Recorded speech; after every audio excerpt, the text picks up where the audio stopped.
it's a kind of symbolic to talk about Georgia in a peculiar context. I mean, I will talk about elections, so it's a very date. So it's not in US, but we can put this small tiny country you'll see in the map, which is situated in the Caucasus and surrounded with very interesting countries and is in a very interesting context in terms of politics, struggles, geopolitics, conflicts, everything which is associated in, as it called, post-Soviet transition or outer totalitarian system world and so on. So, right 1 month ago in Georgia there was a parliamentary election. Exactly 1 month. Yeah, exactly. So it's a kind of really symbolic dates to and why it's interesting because especially in terms of US-Georgian relationships, because this country is as it's described or analyzed is very important in geopolitical terms and the kind of situates in a battlefield of geopolitical battlefield, I mean between Russia, Turkey, US, and there's a various interest which is kind of accumulated there. So only 3 parties crossed this kind of 5% threshold. I think it could be better if I sit there and talk. Well, go ahead, come. Should I come? If you feel more comfortable. Because I'm kind of hidden. That's true. Yeah. I didn't think you need to be. So, yeah.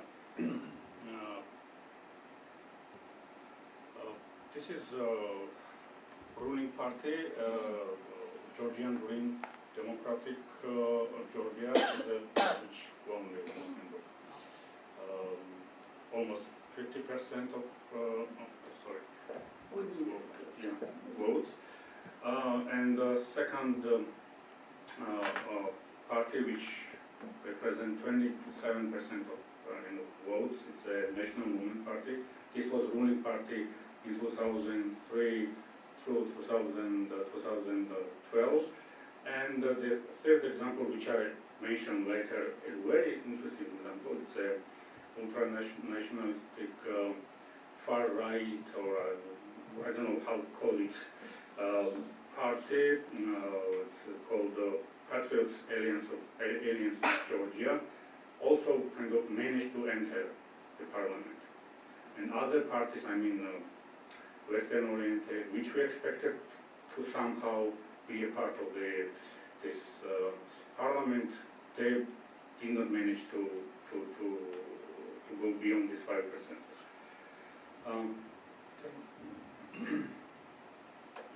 And who are they?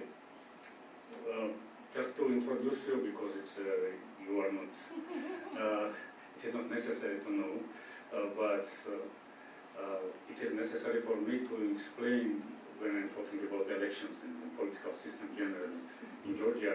The Georgian Dream, Democratic Georgia, was founded by in 2012 by billionaire, kind of shadow billionaire, Dizin Ivanishvili, who made his fortune in Russia during the 90s. And this period was kind of very interesting period when no one asked you about the first million, and then you became billionaire. So this is this kind of guy. He kind of created this coalition of the movement called Georgian Dream, not party. And in this coalition were different, very eclectic kind of entities. I mean, this pro-Western, democratic, liberals, conservatives, and everyone were, because their main agenda was to uproot Saakashvili from the rule from the country, because Saakashvili is currently he's not. He actually former president. which was also governor of Ukraine's region, Odessa region, and he yesterday resigned. So it's a very, ongoing dynamic process. This party, this movement was kind of amalgamation of leftists, right, social conservatives and progressives, but kind of the main glue was this billionaire, Bidzina Ivanishvili. And who is national movement? And just to mention, it is a picture of his castle in the center of the Tbilisi. It overlooks. Which one? The round one? This same building. What? From different perspective. From different perspective. It's I show you. If you remember, it was on the hill. So, yeah, and this is a very political kind of center of the country, because he is not a prime minister now, but he's kind of shadow. He went beyond the curtains and still affects on the political processes of Georgia. And National Movement Party, this is a President Saakashvili, former President Saakashvili, and this party was in government almost 9 years, and they kind of claimed to be a reformer who kind of made Georgia as a laboratory of reforms in the region and made very fundamental changes in the country, like this free market kind of situation for foreign investment, defeating corruptions and so on. But however, the Saakashvili and his party was accused for authoritarianism and strict policy, kind of zero tolerance policy toward this corruption, and generally against political opponents, and politicization of also of the police. Now, next, please. So, at the first glance, what is the difference between these two political parties? Both are pro-EU, both are pro-NATO, both focus on economic development and growth, but the Georgian dream is more kind of conciliatory towards Russia. But the basic foreign policy orientation is the same, so it's unlikely that the government will change its will shift towards a kind of Russia and even restore diplomatic relations, because the Abkhazia and South Ossetia region's problem, which is they are break regions in Georgia picked up by Russia, current Russia, it's unlikely Georgian society ever agree to restore diplomatic relationships. And the next, please. The Patriot Alliance of Georgia, this is an ultra-conservative nationalistic force, as described. And these guys are key figures of this party. And what is really interesting, this is very small kind of organization, but they have kind of their own TV, and we can compare it like a kiosk, just one camera, like this camera, sitting and talking all day, in very direct language, it's called like a evangelism, and of kind of radio evangelism, because the ordinary people, if we can use this word, really get what they want to hear. That the West is bad, Russia is not so bad, you can find some, and the current government is corrupt and everything. And this is kind of dangerous. And Hillary is crooked. Yeah, of course. They will vote for Trump Yeah. if they have.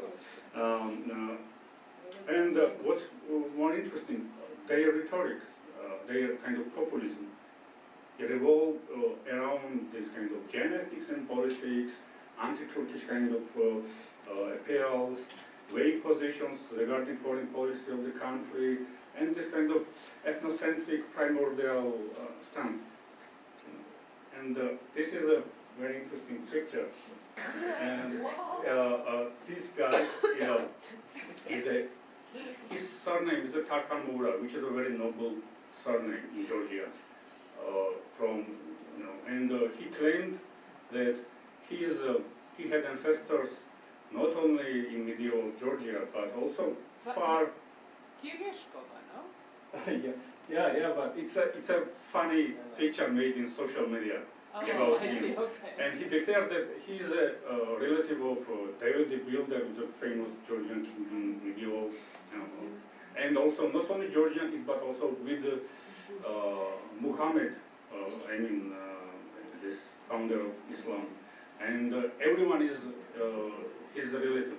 And after that, the funny kind of pictures came in social media, and one of these you can say because his real ancestors are these Neanderthals, And ET too.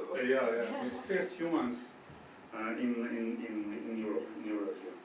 Next, please.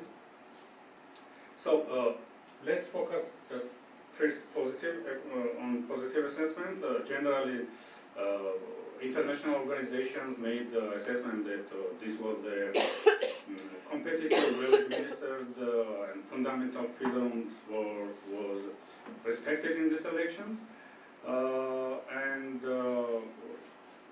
one of the authors, which is kind of surprisingly, Amanda Cole, she's a senior policy analyst in European Policy Center. She thinks that these elections is a kind of a Georgia's quiet move from messiah politics. Before that, Georgians elected kind of saviors. The first president got supported, then Shevardnadze, if you remember, he was a foreign minister in Soviet Union, and the fall of Soviet Union is associated with him too. And Saakashvili also, this kind of Mercurian reformer, also was kind of a really leader, charismatic leader.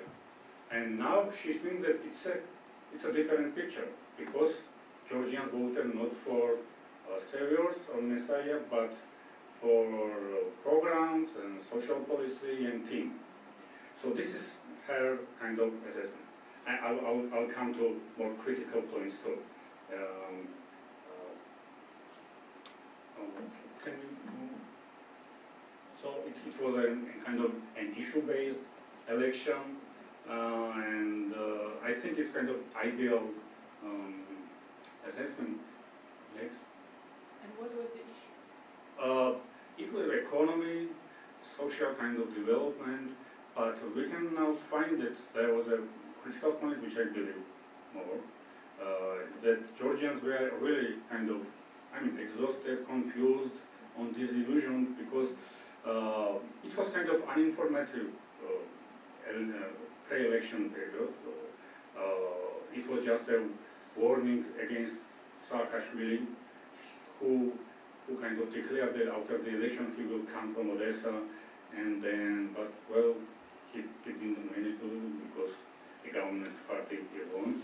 And what's more interesting, the elections were strongly influenced by moneyed elites, potent lobbies, politicized courts, and so the powerful interest groups were really affected on this environment. So it's more real than just talking about that this election was kind of moving.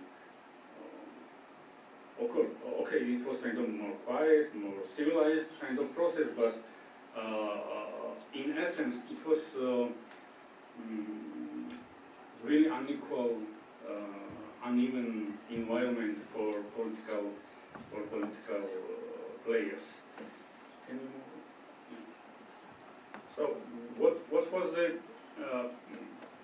And I also would like to mention that this media coverage and this parties' representation of their program generally this process was kind of emptiness of the campaign, because no one really addressed to unemployment, poverty, housing problems, environment problems, for example, because it's a very crucial problem in Tbilisi, because this green movement and this problem, because this really savage or uncivilized process of this building of new constructions really affects on environment, and no one mentioned it. This was not really a priority for political parties. And what's more important, the major parties represent really irreconcilable political styles and visions, because National Movement Party is more, as they claim, or we can also describe them, they are vigorous supporter of reform, and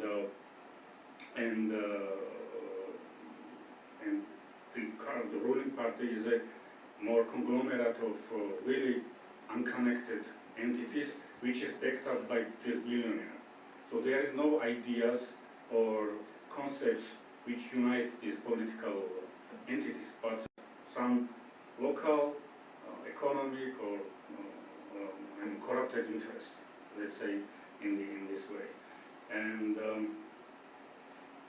this was the end of coalition government too. It was, I think, it was not, and not just me, it was not moved forward, but in contrast, it was the move back, because in 2012, coalition government included, for example, Republicans and Georgian Democrat parties, which were strong constitutionalist, pro-Western parties, but now they are out of the scene, and this almost far-right small party managed to enter, but they did not.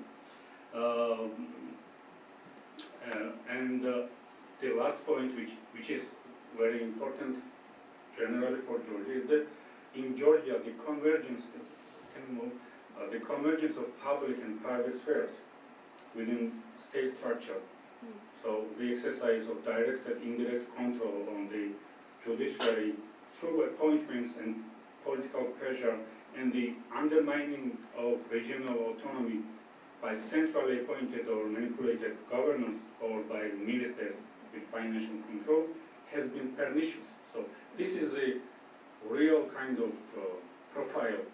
How can we describe this political landscape in Georgia? Because it's really an idealistic picture that it was kind of moved forward from this idea of politics. But this informal network and informal players, or semi-informal players, really affect the political processes and how the election environment was kind of formed. And one of the main threats is the constitutional majority. And first, what they did, and it was just yesterday, there was they appointed guys for different positions, and they declared that they want to change the constitution. How? For example, they want president to be elected by parliament, because the guy who is now president did not really obey President Ivanishvili, this billionaire. And what's more problematic for generally for the future of country's democracy, it's more, it sounds really pathetic, but it's really the problem. They proposed kind of idea of amendment of constitution which will reflect that the marriage is a kind of marriage is between man and woman. You know, they want to indicate this kind of element in the constitution. So, because this threat of West, that this LGBT community and this gay rights would be kind of imposed upon Georgia, and it is not really essential for Georgian culture, and this is a threat of Georgian identity. This kind of sentiments are backed up by current government or current political establishment.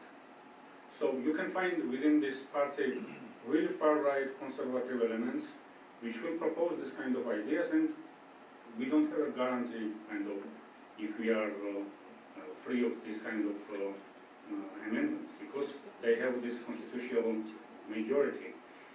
So, but this is the last kind of point which I would like to make, is that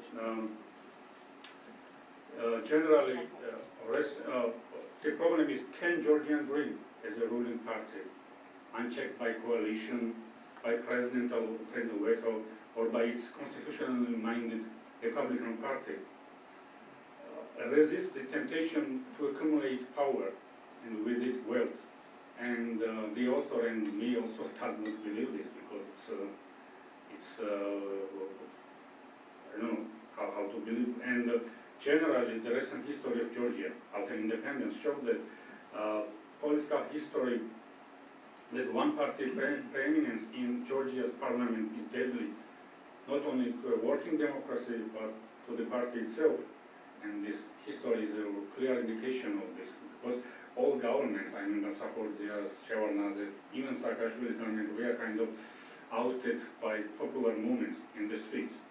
So if this new government will not propose real improvements in economy, for example, in social care, which is very crucial problems, which are very crucial problems in Georgia, maybe we will, and it's quite realistic, they will end up as previous rulers and parties.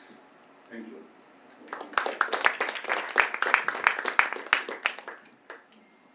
I think we are not going to have a discussion in between. Let's just look at the entire picture, including the context in which we are. It's probably kind of in a similar tones or colors everywhere, hues. So, Andrei. Yes, thank you.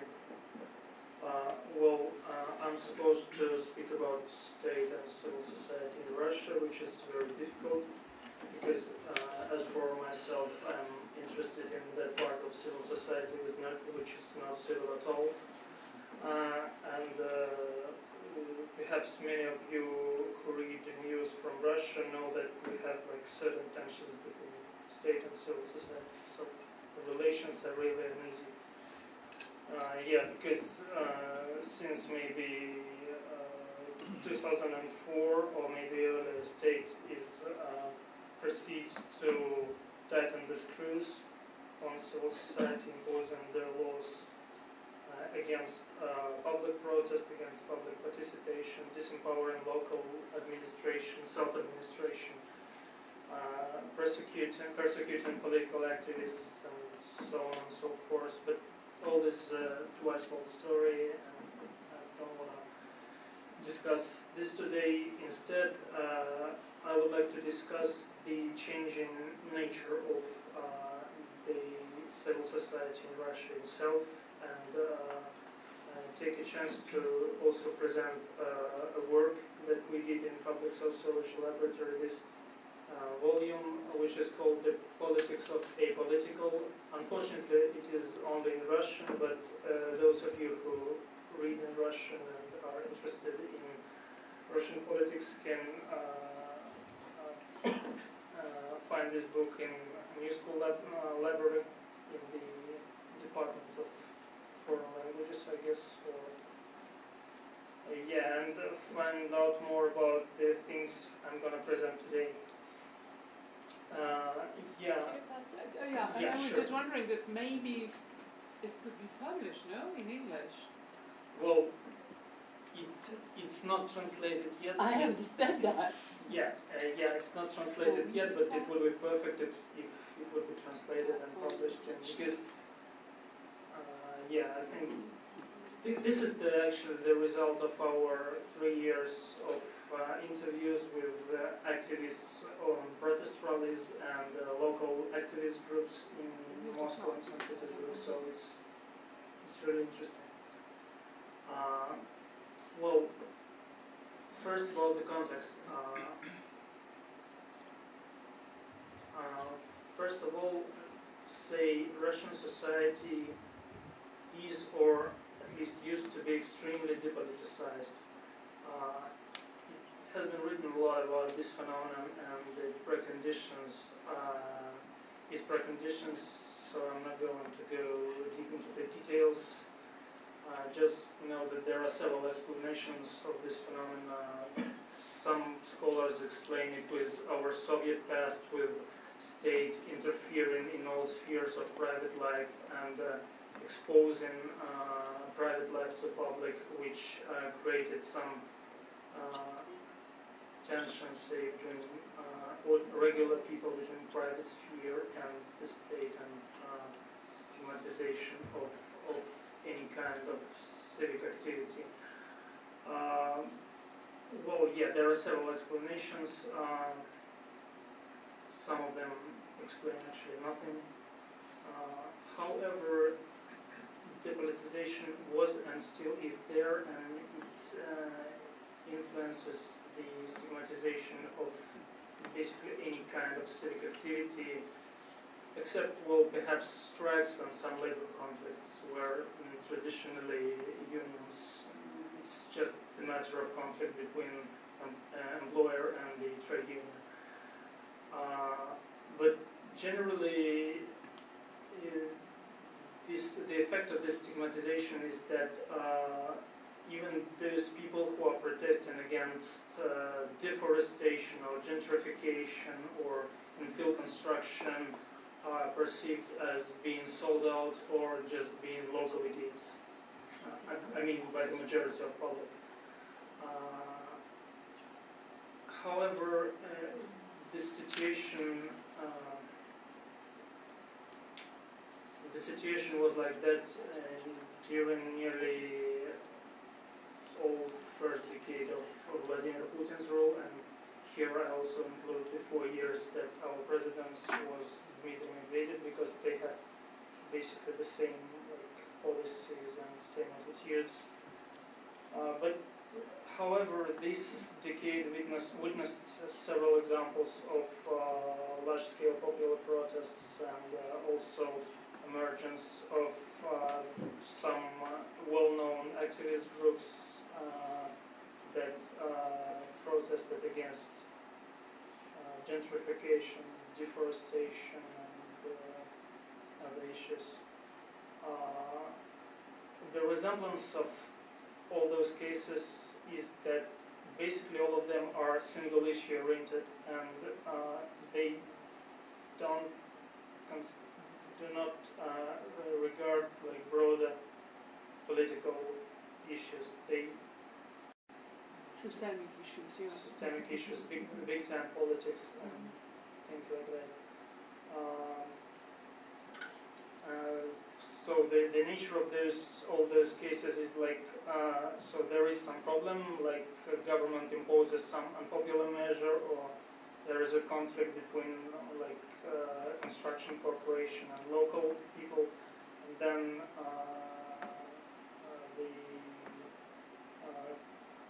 after the conflict fades, eventually most of the people that participated in it get back to their daily routine, and only some of them, a few of them, become like long-term activists. They become interested in politics and pursue their civic activities.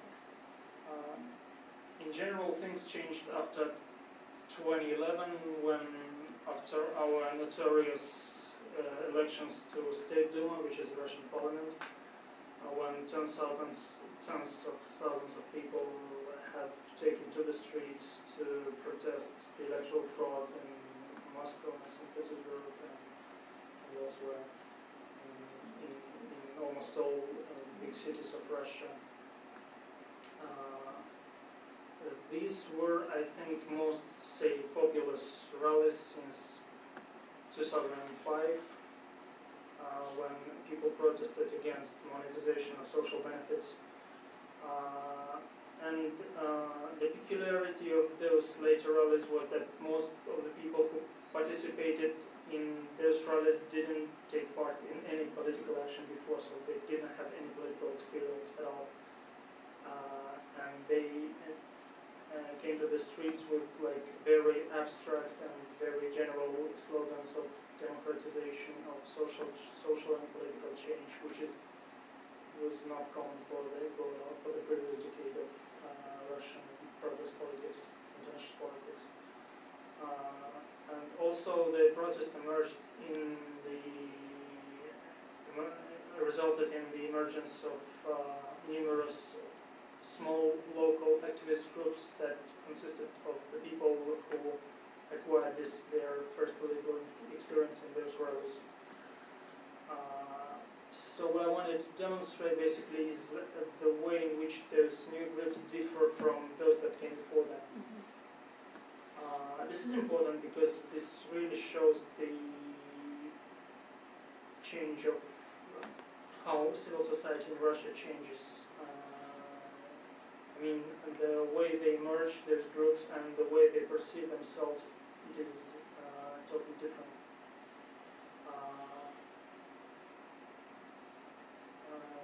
Thus, so things came that way that many people who got to know each other on those rallies started to cooperate within local groups and search for civic activity which would refer to any, let's say, small politics or close to home matters. So this is how the politicizing effect of mass event works. People first get into like street politics, into those huge, large protest rallies, and then they transfer their newly acquired political experience into daily life, and not vice versa as it has been before. However, the effect of depoliticization is still there, and people that participated in the protest changed their rhetoric when they come to the issues that are close to home. They demonstrate this shift from like more generalized and more abstract slogans and demands of social change to very like daily and small matters. So I see like both positive and negative effects of this shift. What is positive is the growth of sustainable local activist groups that are not single issue oriented, that have some experience of participation in large political events, and that have this intention for empowering themselves and changing things, at least in their local neighborhoods. Well, I even can say that this kind of civil movement is becoming unionized, if you know what I mean. So it's becoming more active, like a community organization or even a trade union. However, with this, there is a certain threat in this rhetoric of small things, because it still reproduces this kind of depoliticization when the matters of big-time politics are still being stigmatized, and I think it reduces the political potential of those groups. Yeah, I was really brief, so yeah, thanks. Thank you. We were to go to the right way. Depends from which side, so you don't have to get stuck. Oh, good. No problem. I just have questions. Yeah.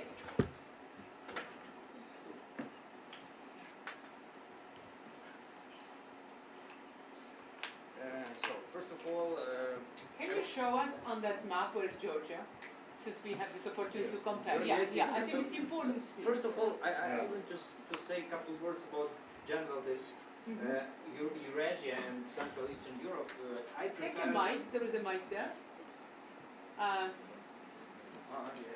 Yeah, put it on.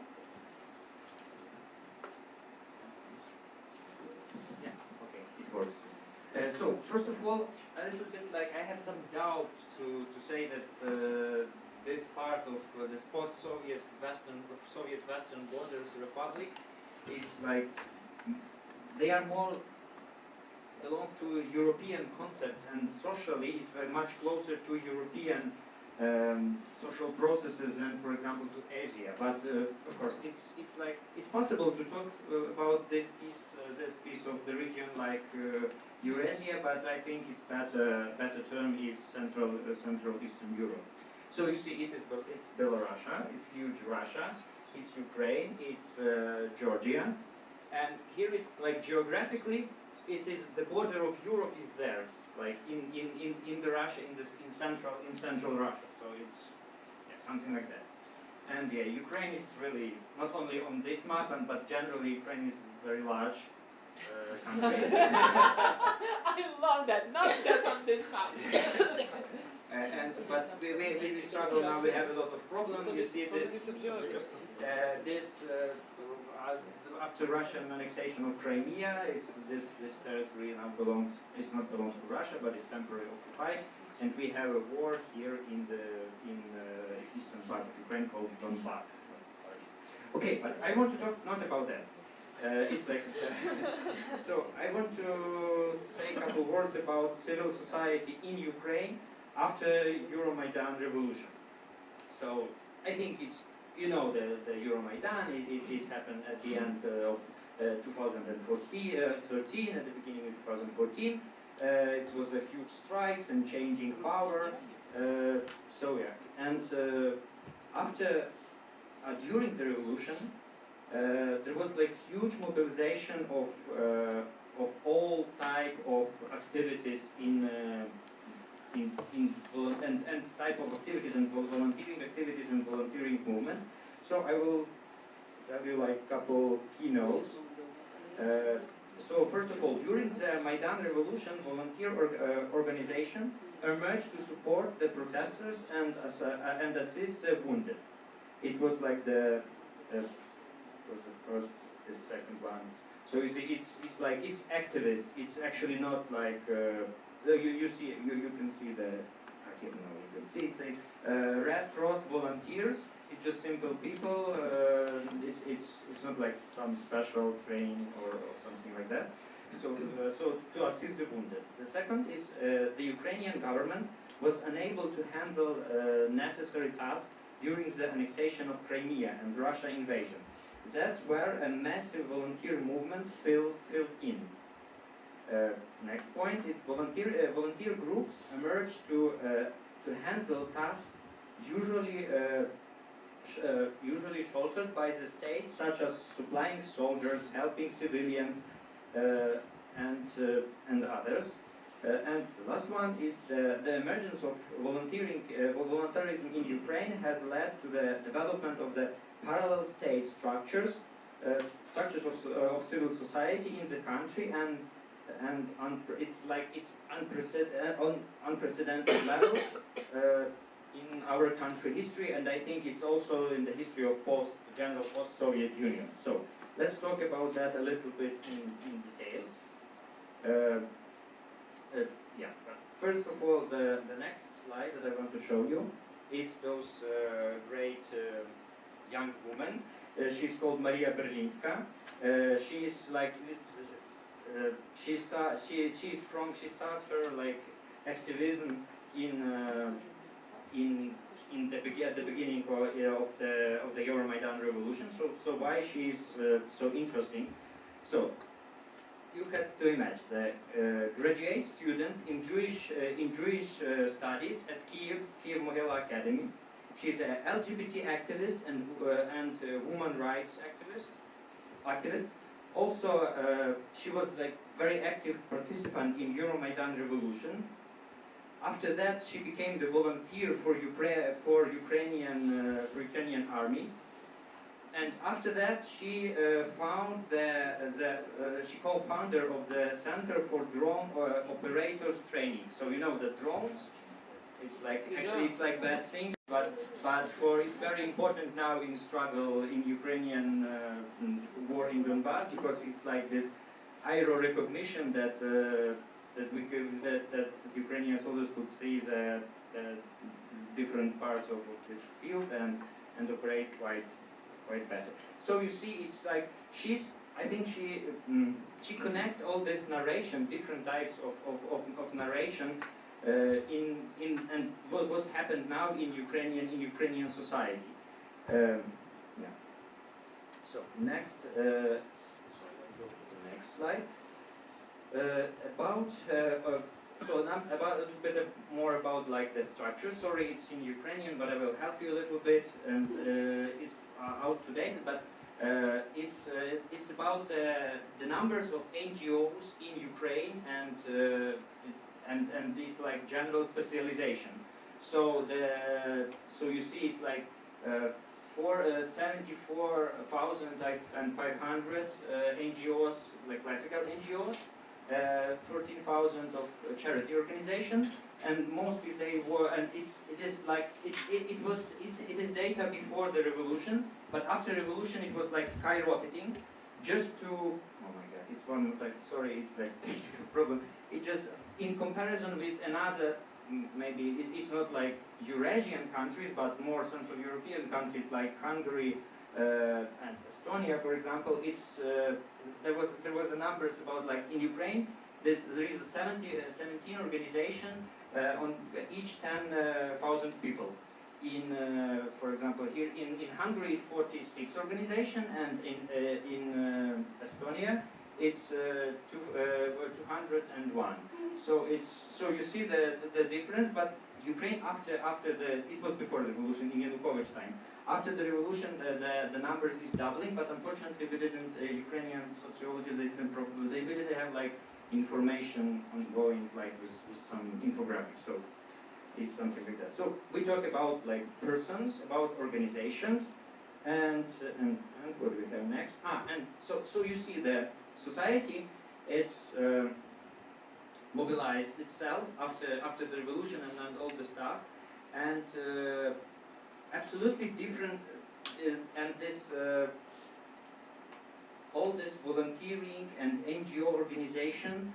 They not only work with the army, so you have to understand, if we talk about the army, it's mean like it's something bad with struggle and that stuff, but army it's also a lot of another type of volunteering from it. For example, like social work among the ex-veterans and another stuff. And because of Ukrainian state didn't like modernize itself very quickly, the civil society goes to fulfill the gap and the problem, and that's why this and also another for like big issue is like internally displaced people, because you know after the aggression and war started in Ukraine, we have this refugee crisis in Syria, and also, but it's like internally the refugee crisis inside of Ukraine.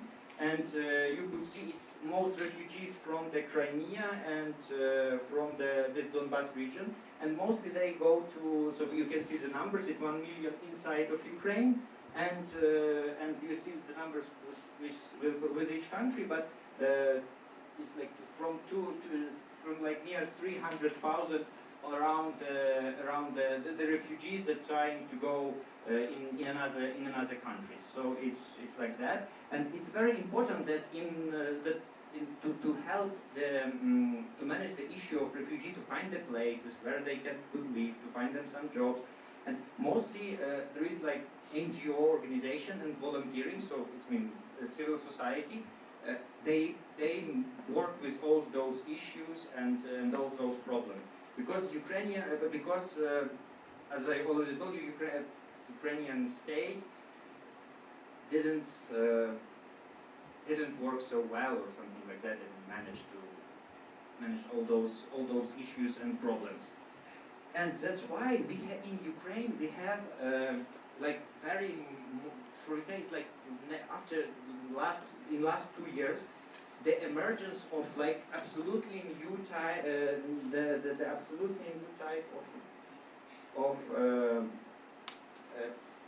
like like sociological processes. And I will just a second. Yeah. So it's here you see it's trust in social institutions according to the 2015 polls. Sorry. So you see here it's a trust in social institutions according to 2015 polls. So we have, the classical sociology. There is like social institutions, and what social institutions is more trust in the society. So it was a huge poll, and volunteers had like the first place with 57% of this of trust.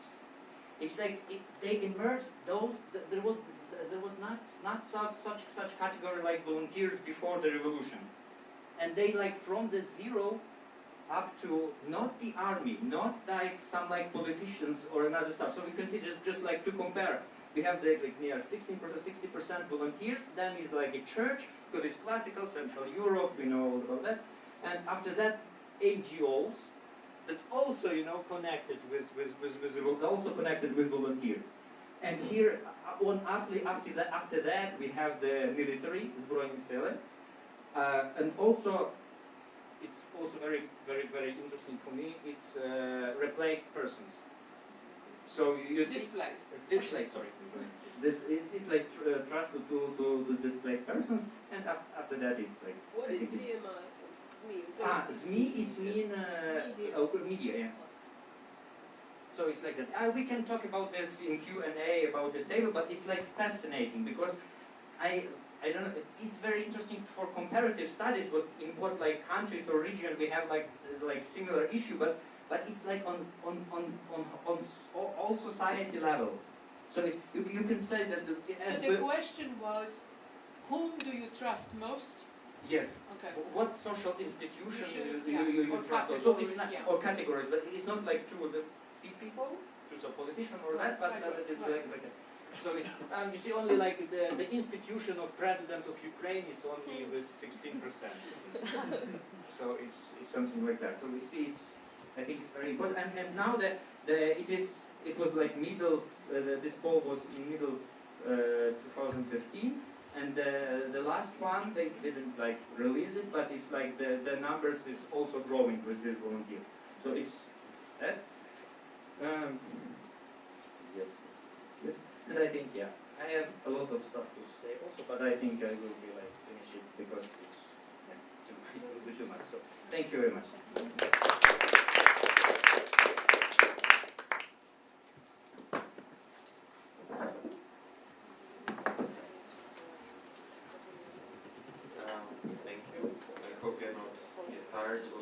Hearing the European stories, but I'll give you another one. So I'll talk today about the situation with civil society in Belarus. As you know, Belarus from these four countries is the most authoritarian. It has been ruled since 1994 by the same person, Alexandr Lukashenko, who after a couple of years as a president kind of abolished checks from our parliament and changed constitution and the regular package of dictator. He came to power with his promises of kind of conservative ideas about preserving all the Soviet structures kind of.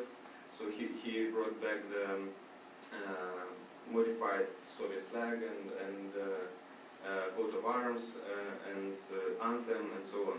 And he also he was very pro-Russian oriented, and that was one of his speeches. So as you could imagine, there was a lot of political repression, sometimes very brutal one, with disappearance of political opponents.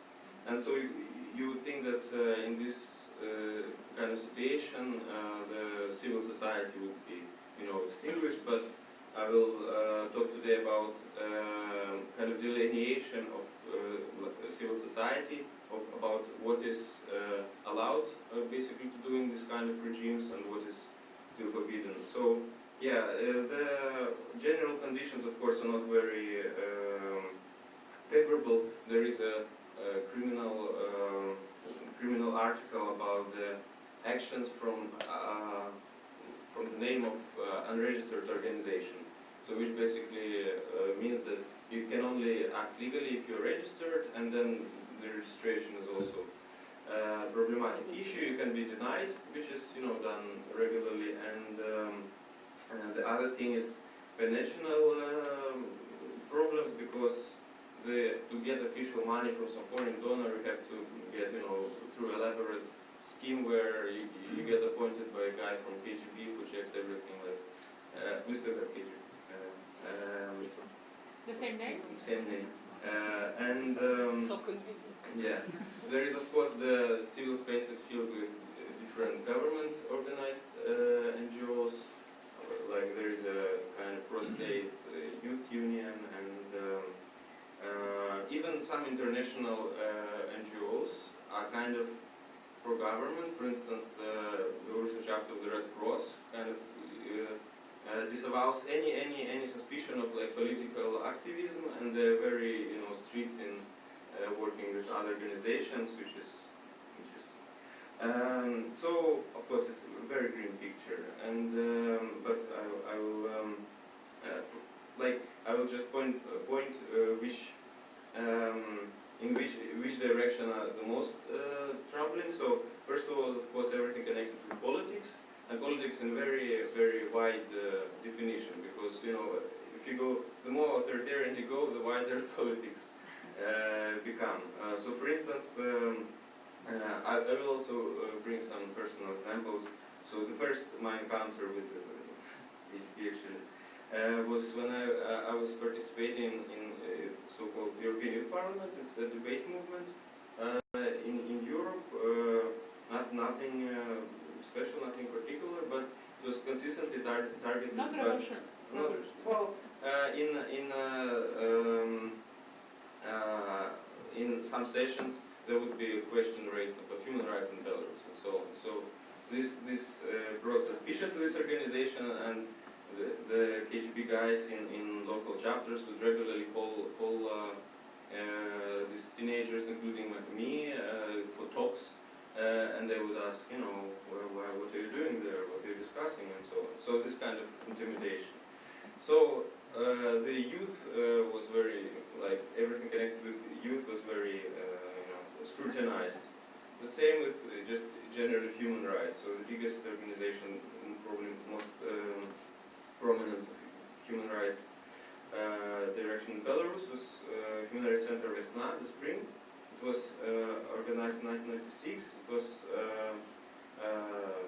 their registration was cancelled in 2003, and they reapplied several times, were denied, of course, and since then they kind of operated not illegally, but not as a non-registered organization, which actually brought the head of this organization in jail. He spent 4 years there, Andrei Nevskii, but on a financial charge. So again, because this organization isn't registered, they need to somehow bring the money through allegedly illegal ways. So he was in jail for tax evasion, because they claim that he got all this money for himself while he was spent on this organization. Anyway, so again, connected to politics, of course, election observation, although usually it's kind of non-partisan thing. I participated as well in a project called Election Observation Theory and Practice. We would say it again. Election Observation Theory and Practice. We would bring young people from Belarus to kind of train them, and then we actually organized small missions of our own to European countries to see how it's organized, and then we of course did the observation in Belarus, and there were of course issues there as well, with basically the next day after the elections in 2012, I think.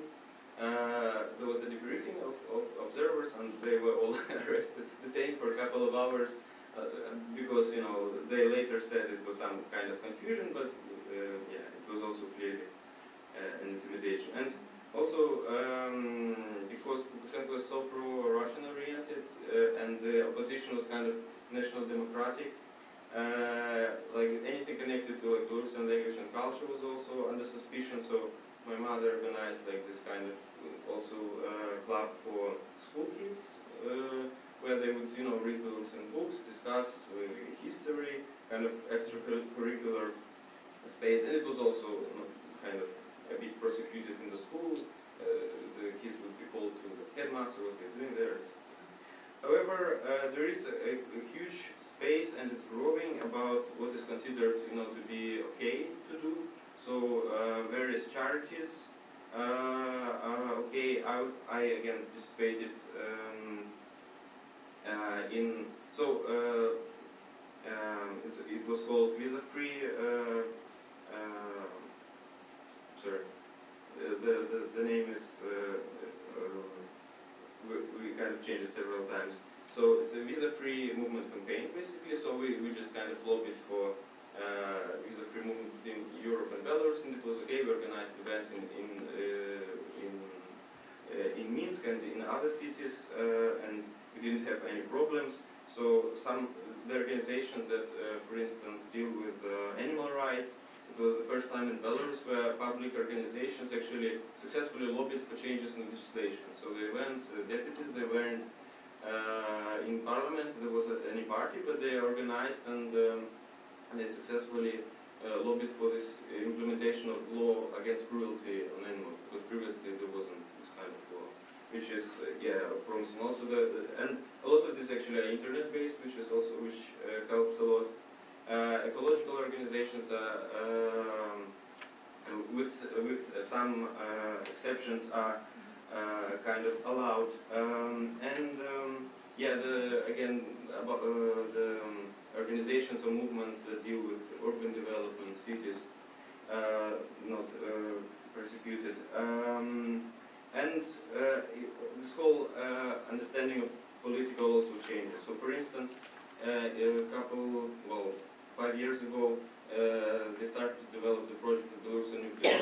So some ecological organizations started to protest it, of course, and since then this issue started to be political, and it is also now under pressure. These organizations also, as you know, Belarus was one of the countries that suffered from Chernobyl disaster, and we still have this lands which are contaminated by radioactive, waste, and the Belarusian government kind of quietly started to reusing these territories for agriculture, for settlement. It was also protested, and it is also kind of became a political issue. However, on the contrary, like the issue with Belarusian language and culture is getting depoliticized, and there are these organizations are leading this kind of underground activities and going into public. There are a lot of organizations now that are, I don't know, like free classes of Belarusian language where people, are artists and so on.